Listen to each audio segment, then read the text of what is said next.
I didn't expect the tremor in my own voice to betray me. Not in that moment. Not when I had spent years mastering the art of sounding unshakable. Yet the words slipped out, thin and breathless, as I stared at my reflection and whispered, "I don't even recognize you anymore." The fluorescent light above the mirror hummed softly, as if judging me for the confession.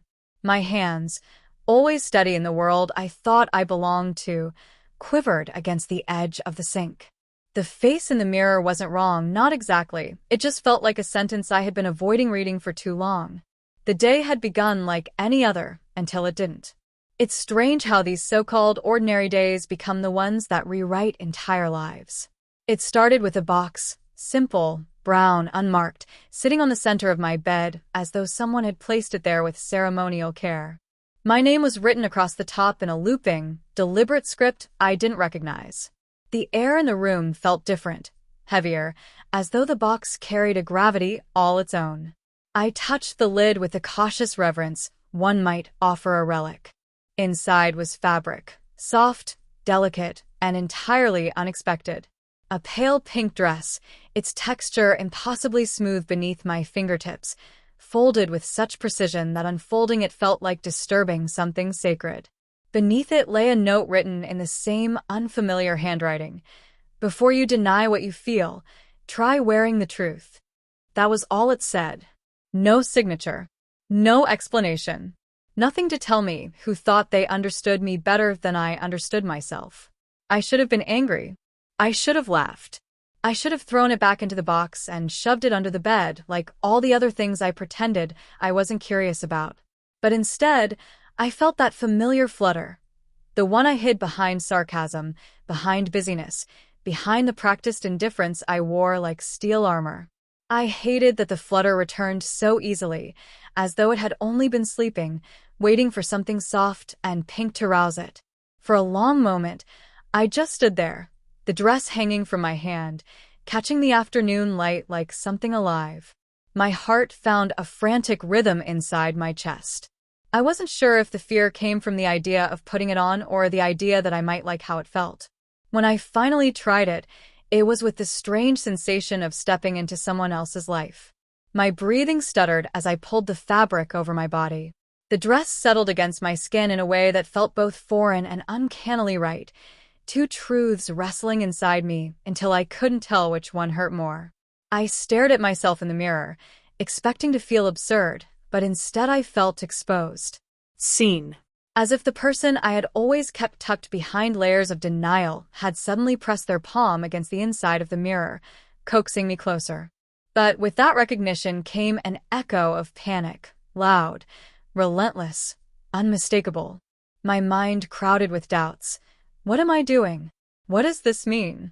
Why does this feel like stepping into both danger and home at the same time?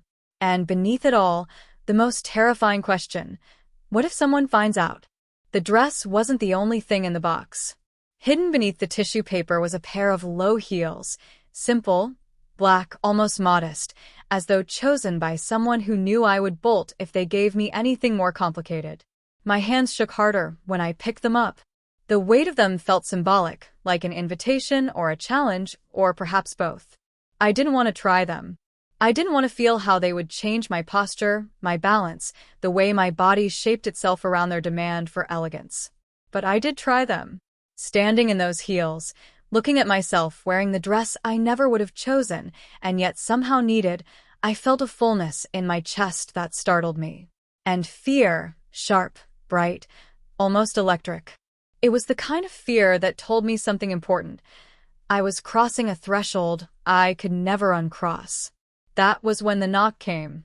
3 sharp raps at the front door, loud enough to snap my breath in half. I froze.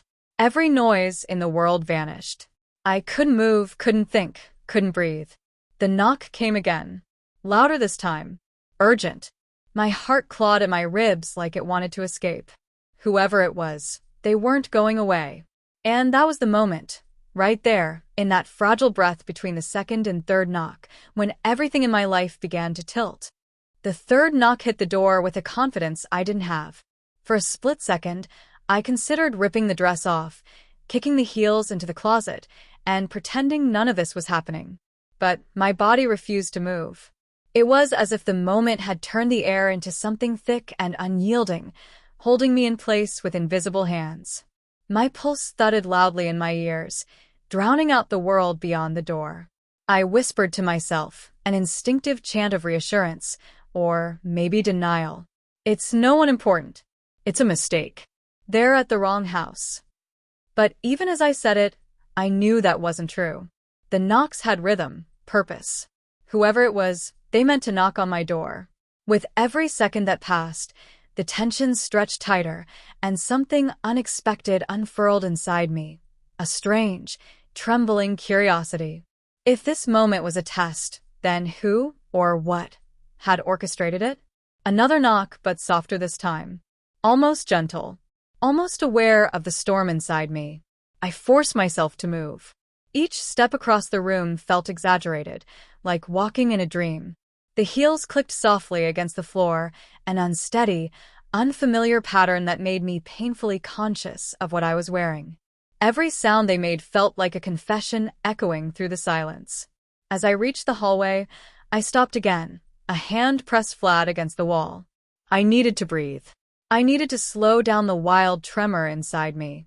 I couldn't answer the door like this, heart racing, thoughts spiraling, legs trembling from a mixture of fear and something that felt dangerously close to exhilaration. I peeked through the narrow crack between the curtain and the window. The distorted shape on the porch blurred into a silhouette I knew too well, my friend Mara. The one person who could read me with alarming precision. The one person who never believed my practiced smiles or my casual deflections. The one person I had spent years trying not to let too close. Seeing her there sent a shock through my body, so sharp I almost stumbled backward. She knocked again, just once this time, as though to say she wasn't leaving, but she wasn't forcing her way in either. I swallowed, my throat dry. Mara had a habit of showing up at precisely the wrong time and then making those moments feel inevitable. But this was beyond anything she'd barged into before. I didn't even have a plan for how to hide what I was wearing. Steeling myself, I cracked the door open just enough to peer out, careful to tuck the hem of the dress behind the doorframe. Mara's eyes landed on me instantly, and something flickered in them. A flash of worry followed by a deeper, more searching look. "Are you okay?" she asked, her voice gentle in that unnervingly perceptive way of hers. Yeah, just busy," I said, hoping the wobble in my voice wasn't obvious. But Mara leaned forward slightly, noticing the hesitation. Her gaze sharpened, not with judgment, but with that quiet intuition I had always found both comforting and infuriating. "You sound like you're hiding something," she said softly. My stomach twisted. I didn't know whether to laugh or panic. I kept one foot safely behind the door, but I could feel the heel's unsteady height pulling at my posture. It was terrifying, standing there dressed in this new fragile truth, with someone who had always been able to spot cracks in my defenses. I felt like a house with every window thrown open. I tried to force a smile, but it crumbled almost immediately. Mara noticed. Of course she noticed. She lowered her voice. "Let me in," she said, not a demand, but an invitation. "You look like you're about to collapse." If she only knew how close she was to the truth. I hesitated, fingers gripping the door with enough tension to turn my knuckles pale. One part of me wanted to shut the door and disappear. Another part, quiet but persistent, whispered that maybe, just maybe, I didn't want to face this moment alone. I opened the door wider. Her eyes dropped, briefly, fleetingly, just enough to catch the glimpse of pink fabric I failed to hide completely. There was no gasp, no widened eyes, no startled expression. She just looked up at me again, her face unreadable, her voice steady.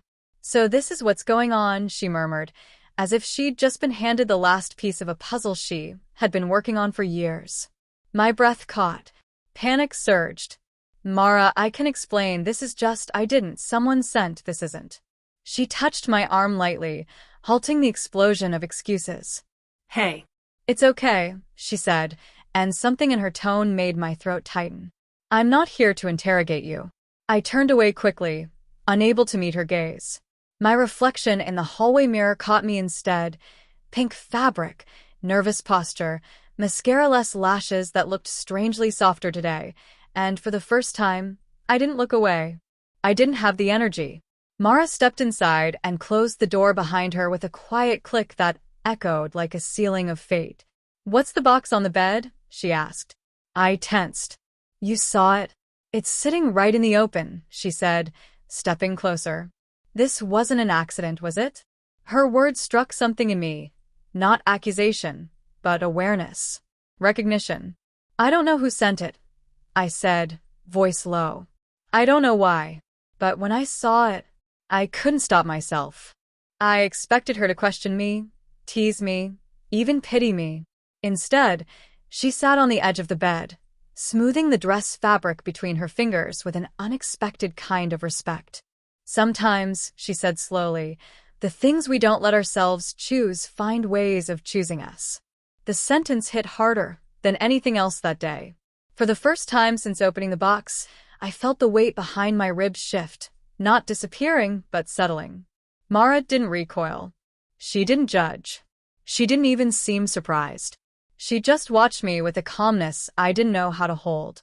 Then she said something I never expected to hear. "Do you want help?" My breath froze mid-inhale. The question wrapped itself around every fear inside me. But beneath those fears was another feeling, tentative, fluttering, unfamiliar yet hopeful. "Help," I echoed. She nodded. "With understanding this.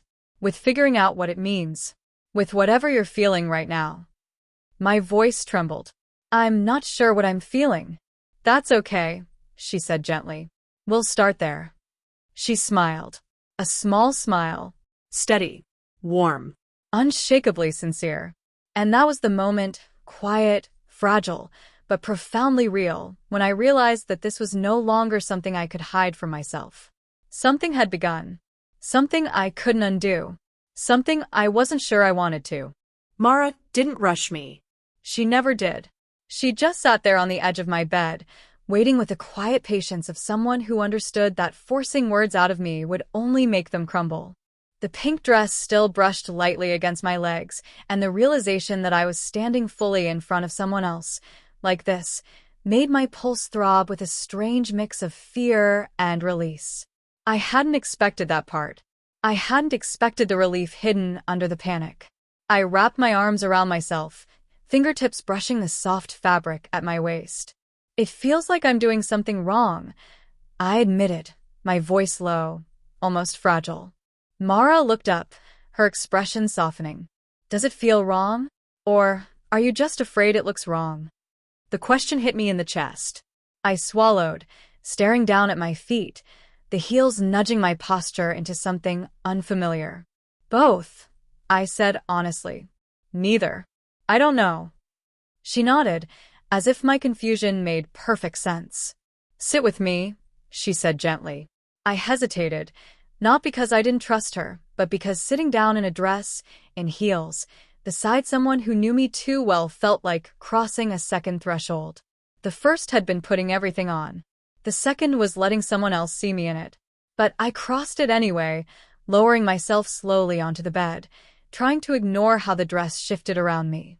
Mara studied me for a moment, not in a clinical or curious way, but in a way that made me feel seen, really seen in a way I hadn't been prepared for. "You look like you've been carrying something heavy for a long time," she said. "Not the dress. Just everything." I exhaled sharply, shaking my head. "You're making it sound like some big revelation." Her lips twitched in a small, knowing smile. "Maybe it is."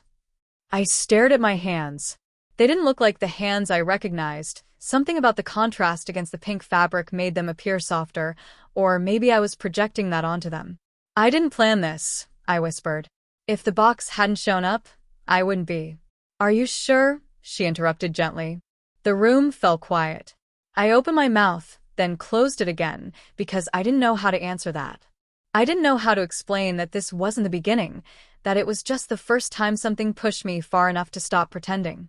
I didn't know how to say that there had been moments, fleeting and private, where I wondered, just for a heartbeat, what it would feel like to step away from the version of myself I worked so hard to protect. Mara eased closer, careful not to overwhelm me. "Who sent the box?" she asked. I shook my head. "No idea." "Does it matter?" "It feels like it should." "But does it?" she repeated. I looked at her, really looked at her. The question wasn't about the sender, not really. It was about me. About whether the identity of the person who nudged the first domino mattered when the rest were already falling. My silence was its own answer. Mara nodded slowly, as if confirming something she suspected from the moment she saw the dress. "You know," she said, brushing a stray thread on the comforter, "I always wondered how long you'd keep trying to outgrow yourself." I blinked. "What is that supposed to mean?" "It means," she said calmly, "you've spent years wearing the wrong shape, and I've been waiting for you to stop pretending it fit." A strange warmth rose to my face. Not embarrassment, not anger, but something like being unmasked in the gentlest way possible. "You're making this sound like some destiny moment," I muttered. "Not destiny," she corrected. "Honesty. And you've been avoiding that for a long time." I opened my mouth to argue, but the argument never formed. I knew she was right. Every protest dissolved before reaching my tongue. "Can I ask you something?" Mara said. I nodded. "When you looked at yourself in the mirror earlier, before I knocked, what was the first feeling you had?" The question squeezed something tight inside me. My mind traveled back to the moment. The shock, the fear, the rush, the unnameable emotion that rose the second I saw myself in the dress. I paused, searching for a word that didn't sound dramatic. I felt like I was seeing a version of myself I didn't know I was allowed to imagine. Mara's expression softened even further. "And how did that make you feel?" "Terrified," I said. Then, after a breath, "but also relieved." Like something inside me finally exhaled. She stood up then, moving with a calm certainty, and approached the mirror in the hallway. She didn't call me over. She just stood there, waiting, giving me the choice. Part of me wanted to stay safely on the bed, far from reflections and revelations. But something stronger pulled me up, curiosity, maybe, or courage, or the simple exhaustion of running from myself for so long. I walked to the mirror with slow, careful steps.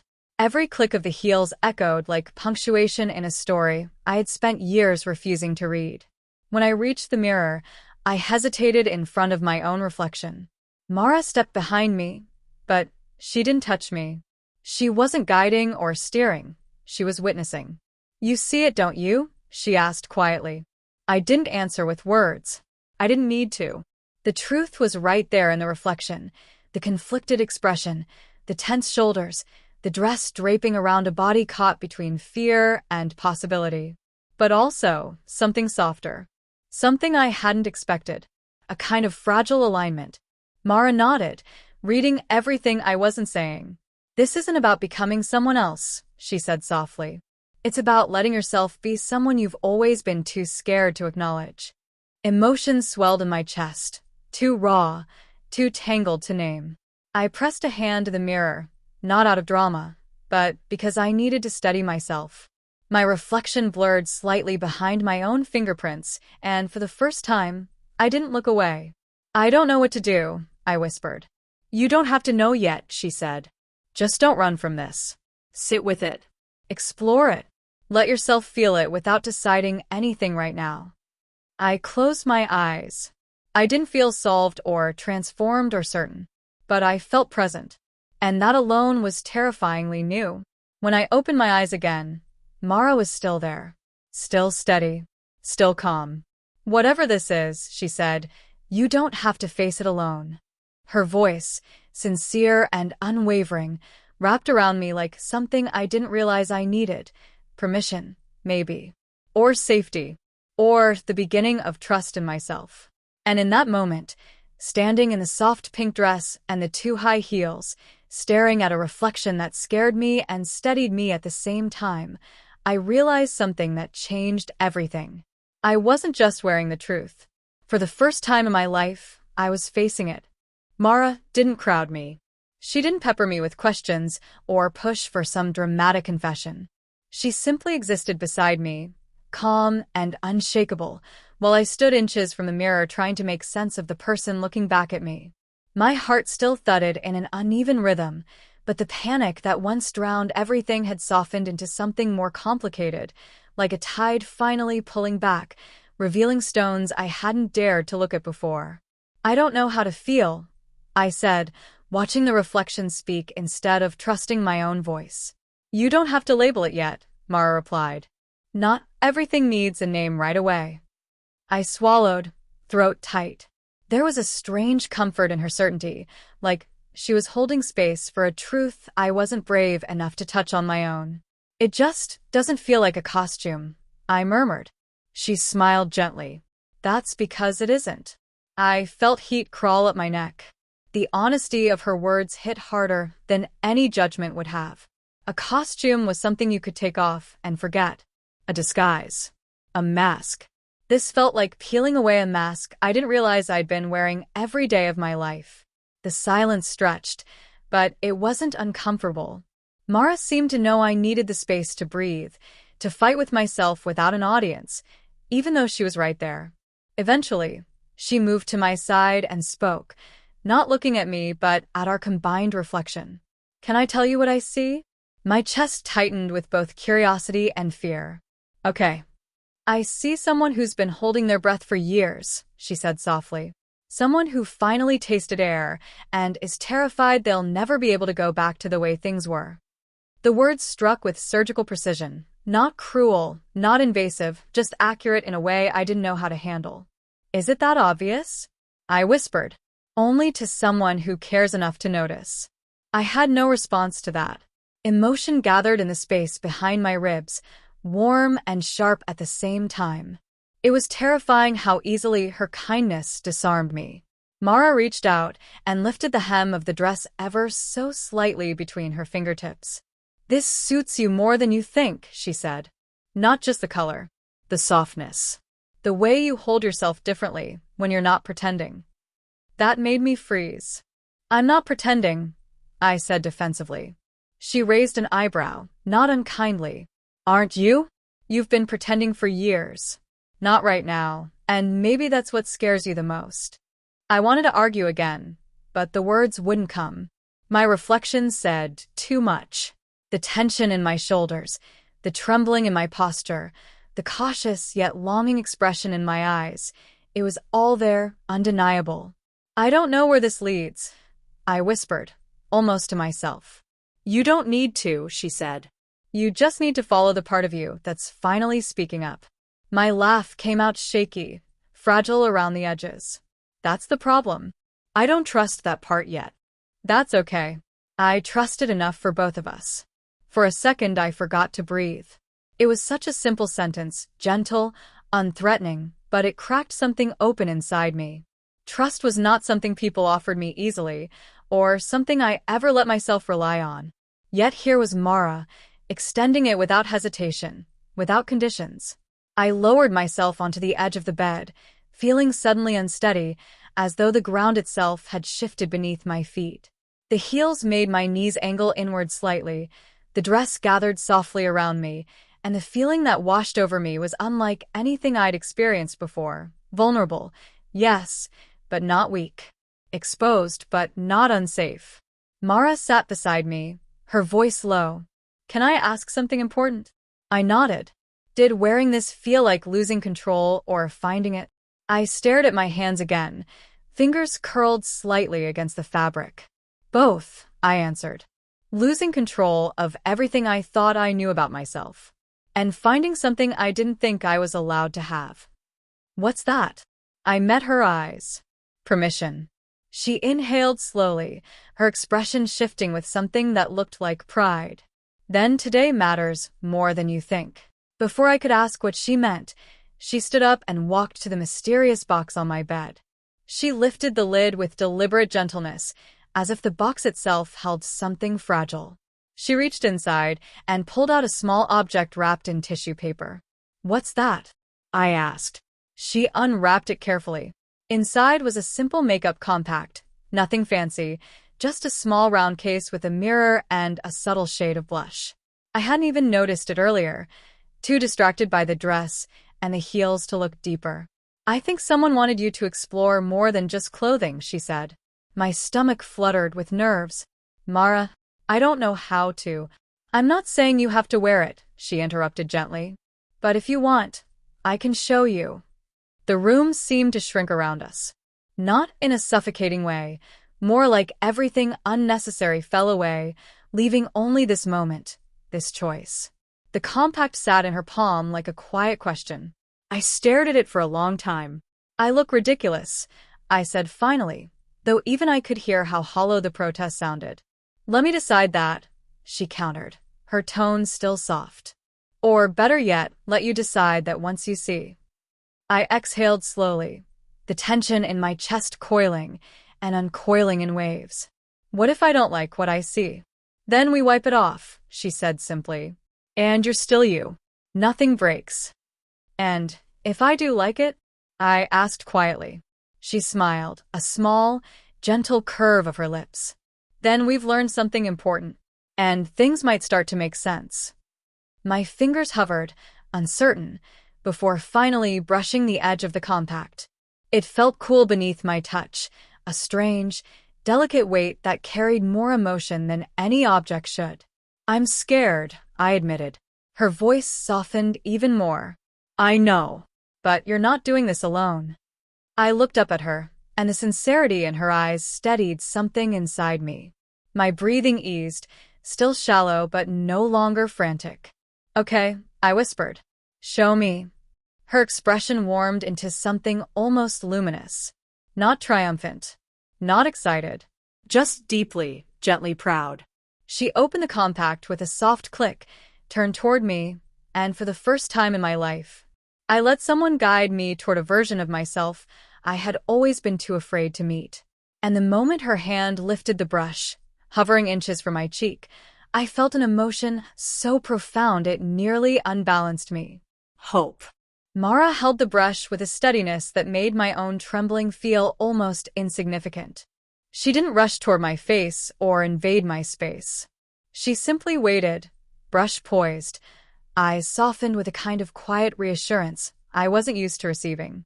It struck me suddenly how rare it was to be treated with that level of gentleness. It made something inside me loosen, almost painfully. You're sure about this? She asked, giving me one last out. I swallowed hard, but the answer rose before fear could silence it. Yeah, I want to try. Her smile was small but full of something warm, like she'd been holding her breath for me and could finally exhale. She stepped closer. The brush touched my cheek with the lightest whisper of pressure, almost like a breeze rather than contact. It startled me how soft it felt, like she was painting something delicate and easily broken. Relax your shoulders, she murmured. I hadn't realized how rigid I'd become until her words released a tension I'd been holding like armor. My shoulders dropped an inch. My breath steadied. She brushed a faint wash of color along my cheekbone, subtle, barely there, but enough to shift the reflection. Enough to soften the angles I'd always learned to emphasize. Enough to make my breath catch in my chest. It's okay if it feels strange, Mara said. New things always do. Strange is an understatement, I replied, but my voice had changed, quieter, closer to wonder than panic. She didn't tease me. She didn't smirk or make it into a spectacle. Instead, she offered the kind of steady silence that let me actually feel what was happening instead of running from it. When she finished blending the blush, she stepped back just slightly, giving me space to move. Look, she said softly. I hesitated, every instinct screaming to avoid the mirror. But I forced myself to look anyway. My reflection stared back, recognizable, but undeniably altered. The faint flush on my cheeks changed everything. Not loudly, not dramatically, just enough to tilt the entire image. Enough to make me feel like I was looking at the possibility of someone I had never let myself imagine.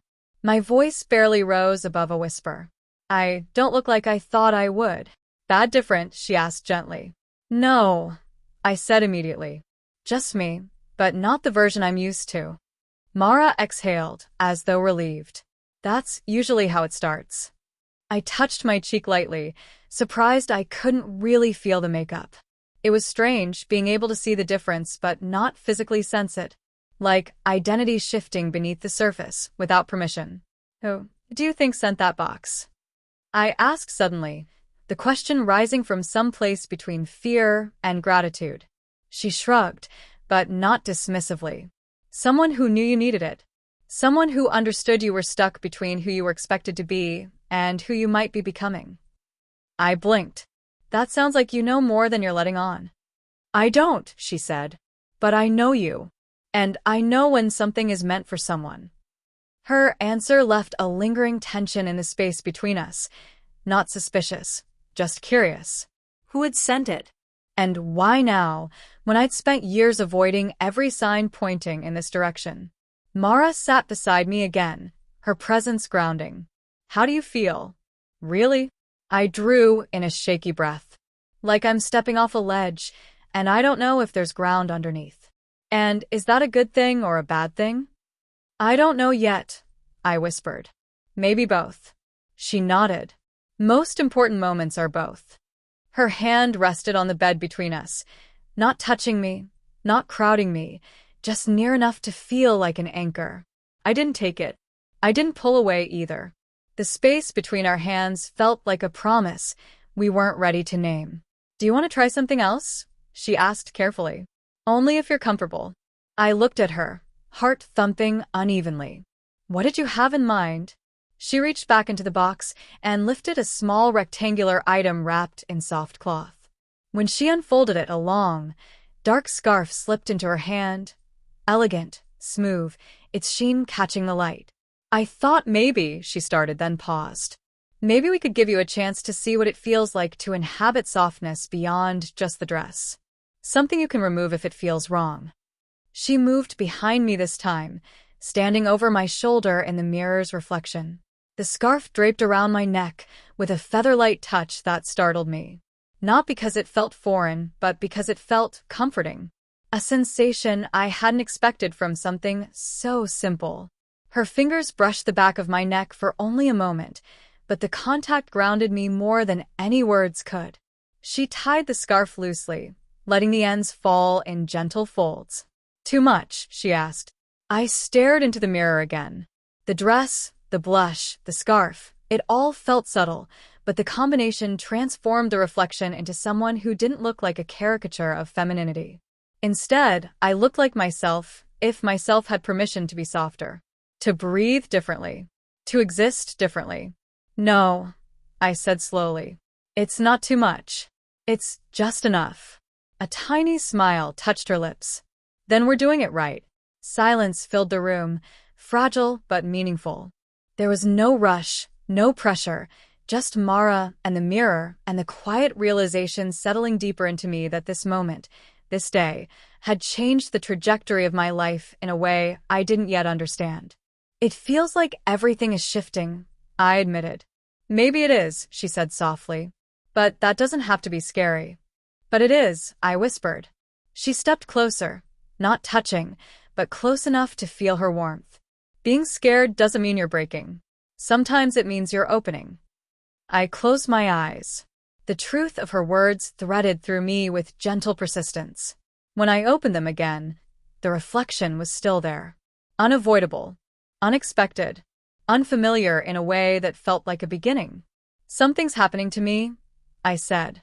Mara nodded. "I know. And I don't know if I'm ready. That's how I know you are." She said it without hesitation, without doubt. And for the first time, I let that possibility settle into me, not as a threat, but as something quietly, cautiously hopeful. I wasn't ready. But maybe readiness wasn't the point.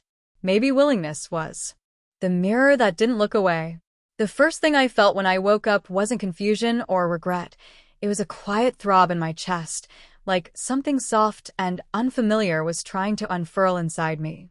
For a few seconds, I lay completely still, staring at the faint morning glow painting thin stripes across the ceiling, wondering if last night had really happened or if my mind had simply staged a dream too vivid to be sensible.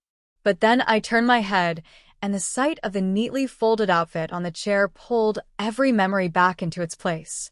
Except this time, the memories didn't hit like waves. They arrived like warm light slipping under a door. I sat up slowly, feeling a kind of fragile clarity hanging over me. I should have felt embarrassed about everything, about how exposed I'd been in front of her, about the trembling honesty that had risen out of me despite all my attempts to hide it, about the way the mirror had shattered something I thought was unbreakable inside me. But none of that embarrassment came. Instead, something steadier held me still, a feeling both new and oddly overdue. Drawn by a force that didn't feel like obligation anymore, I stepped toward the mirror. For a moment I hesitated, terrified that in daylight the person I'd seen last night would vanish and leave me with nothing but the same confused shell. But when my eyes finally rose to meet my reflection, the quiet gasp that escaped me wasn't from shock. It was from recognition. There I was. Not transformed. Not disguised. Just clearer. My hair was messy, my face soft with sleep. Nothing extraordinary. But the subtle ease in my expression, the way my shoulders weren't hunched like usual, the way my eyes didn't dart away, told me the shift from last night hadn't been erased by morning. "You're still here," I whispered, feeling strangely relieved by the sight of myself. I reached for the brush on instinct. Each stroke felt like I was reacquainting myself with someone who had waited far too long for simple gentleness. I didn't rush. I didn't hide. I let each motion be deliberate, almost ceremonial. Not performance, just permission. As the brush moved, I remembered her face last night, the steady patience, the quiet pride, the way she'd looked at me like she saw something I hadn't dared to acknowledge. Not forcing me forward, not dragging me into anything, just illuminating a path I had always been one step away from seeing. That memory made my chest grow unexpectedly tight. Not with fear. Fear was finally losing its grip, but with an ache I could only describe as longing for answers I hadn't let myself chase. After a while, I picked up the clothes folded on the chair. Not out of pressure. Not because I felt I had to prove anything. Only because I felt a pull toward them that didn't come from anyone else's expectations. My fingers brushed the seams, and uncertainty flickered across my skin. What if last night had been adrenaline? Or curiosity? Or some confused moment that wouldn't survive daylight? But the mirror didn't waver. My reflection didn't retreat. It felt ready. I breathed in slowly, grounding myself in the quiet of the room. Then I began dressing, one piece at a time, my hands deliberate, my heartbeat steadying rather than quickening. With each item I put on, I felt the world shift slightly, like someone adjusting the lens on a camera until the blur sharpened into shape. When I finally lifted my head, my reflection wasn't bold or dramatic like last night. It was gentler, almost hesitant, but undeniably aligned with something that had been sitting just beneath my skin for years. Not a costume, not a role, just a version of me I had accidentally ignored. I let out a slow breath, watching my reflection breathe with me. I didn't feel like I was looking at a stranger anymore. I felt like I was looking at a truth still in the middle of forming itself, fragile, but real. Then, just as I was settling into that quiet moment of discovery, a knock sounded at the door. Soft. Cautious. As though whoever stood outside already sensed the delicate change happening in the room. My heartbeat stumbled, not out of shame or panic, but from the uncertainty of what waited on the other side. The knock came again, a little more insistent this time, like the world refusing to let me stay suspended in this moment forever. I took one last look in the mirror. The reflection didn't disappear. It didn't falter. It stayed with me. Stealing my breath, I crossed the room and opened the door. And the person standing there changed the trajectory of my day, maybe even my entire understanding of myself, in a way I couldn't have prepared for. The question I didn't know I was waiting for. The door opened with a soft click, and for a moment I genuinely forgot how to breathe. She stood there, my mentor, guide, whatever name I was supposed to give her, wearing an expression I couldn't immediately decipher. It wasn't judgment. It wasn't surprise. It was something far more disarming, a calm understanding that made me feel simultaneously exposed and safe. Her gaze swept over me once, slowly, not in a way that made me want to hide, but in a way that made me stand a little taller without realizing it. She didn't blink. She didn't look away. She didn't act like anything was strange or out of place. Her eyes paused on mine, and I felt something inside me anchor unexpectedly. "I wasn't sure if you'd try again," she said, her voice quiet enough to feel private even though the hallway behind her was empty. For a moment, I couldn't speak. I couldn't even decide what emotion to settle into. Embarrassment? Relief? Fear? Pride? They all pressed against my ribs like passengers crowding at the door of a train. I woke up feeling like I needed to. I trailed off, the explanation dissolving before it could form. How was I supposed to put words to something I barely understood myself? She didn't push. She didn't fill the silence. She simply stepped inside and closed the door gently behind her, as though sealing the moment so it wouldn't escape. When she spoke again, her voice held a careful softness. "Can I ask you something? And you don't have to answer if it feels too heavy." A ripple of nerves ran through me, but I nodded. She took a breath, choosing her words with an almost meticulous patience. "When you looked at yourself just now, before I knocked, did it feel like you were pretending, or did it feel like you were remembering something?" Her question settled in the room like a faint vibration, subtle but impossible to ignore. I felt my throat tighten, not out of panic, but because she had reached straight into the center of something I'd barely dared to touch. Remembering. The word hit with a strange weight, familiar and foreign at the same time, like hearing a melody I didn't realize I knew until the chorus played. "I don't know," I said, but even as the words left me, I felt how untrue they were. My voice cracked slightly as I tried again. It didn't feel fake. It felt like something I'd seen before, but only in glimpses. Like a version of me that kept showing up in the corners of things. Reflections. Thoughts I brushed away before they could form. I didn't think it meant anything. She listened with the kind of focus that made me want to keep talking, even though vulnerability still prickled against my skin. "And now?" she asked gently. I swallowed, my gaze drifting toward the mirror again. "And now it feels real. Too real to ignore." Her expression mellowed into something almost relieved, as though she hadn't come here to judge me, but to make sure I wasn't running for myself. She stepped closer, not invading my space, but bridging the distance enough that her presence felt like a steadying hand on my shoulder. "You don't have to figure everything out today," she said softly. "You're not supposed to. But you're allowed to explore it without punishing yourself. This isn't about becoming someone else. It's about meeting someone who's been waiting." Her words settled into me slowly, like warm water soaking into cold hands. A tremor of emotion rose up, unexpected and uncontrollable. I blinked it back, but she noticed. Of course she noticed. "Hey," she whispered, her voice carrying the easy steadiness of someone who had guided others through similar storms. "You're allowed to feel this. All of it." I let out a shaky breath. Then she said something I didn't expect. Something that tilted the entire moment into a new direction. "Would you like help choosing a name to try on? Not a permanent one. Just something gentle. Something that fits how you feel today." The question hit me like a soft lightning strike. Quiet, but illuminating everything. A name? A word that could hold the version of me I'd seen in the mirror? A temporary shape for this new honesty? My pulse stuttered, not with fear this time, but with the strange thrill of possibility. I whispered, the word barely forming. "I think I'd like that." Her smile appeared slowly, patient and proud. "Then let's find one together." Something deep inside me shifted again. Bigger this time, bolder, no longer whispering. And for the first time, I wasn't afraid of where it might lead. Kneeling in heels. Lessons in becoming. We sat on the edge of the bed, the morning light spilling across the room, casting long shadows that seemed to mirror the shift inside me. The scarf, the dress, the soft blush, all of it felt like armor and liberation at the same time. Mara held a small notebook now, pages blank except for a single word written on the first page. Choices. Let's try something small, she said gently. A name you can test out. Something soft.